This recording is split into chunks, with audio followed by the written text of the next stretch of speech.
கிறிஸ்துவுக்குள் அன்பான கர்த்தருடைய பிள்ளைகளே, இன்றைய வேத வசனமும் ஜெபமும் கலாத்தியர் புஸ்தகம் 5ஆம் அதிகாரம் 24ஆம் வசனம்.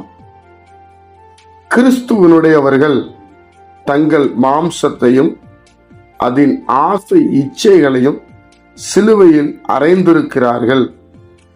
என் அன்பு கர்த்தருடைய பிள்ளைகளே, கிறிஸ்துவனுடையவர்கள் நீங்களும் நானும் கிறிஸ்துவனுடையவர்களா நாம் ஆராய்ந்து பார்க்க வேண்டும்.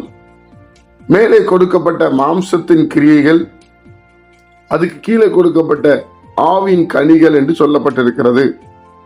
என் அன்பு கர்த்தருடைய பிள்ளைகளே, அப்பொழுது நாம் அறிய வேண்டிய ஒன்று, நாம் கிறிஸ்துவனுடையவர்களாக இருந்தால் தங்கள் மாம்சத்தையும் அதன் ஆசை இச்சைகளையும் சிலுவையில் அறைந்திருக்க வேண்டும்.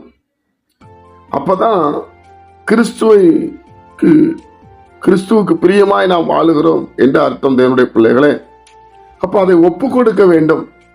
மாம்சத்தின் கிரியைகளை சிலுவையில அறைவதற்கு, அதை முற்றிலும் நம்மளை விட்டு நீக்குவதற்கு நாம் ஒப்பு கொடுக்க வேண்டும்.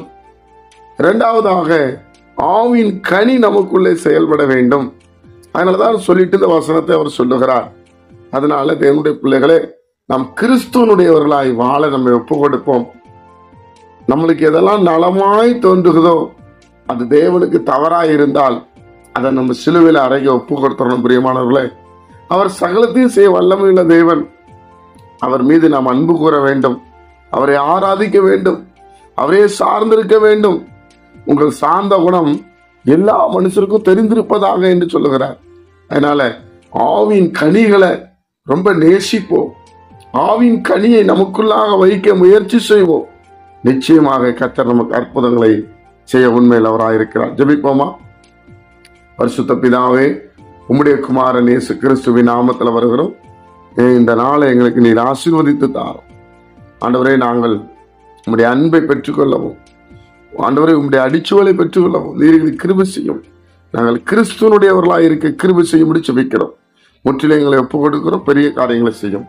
கேட்கிற ஒவ்வொரு பிள்ளைகளை ஆசீர்வதியும். இயேசு கிறிஸ்துவின் மூலம் ஜெபிக்கிறோம் பிதாவே, ஆமென்.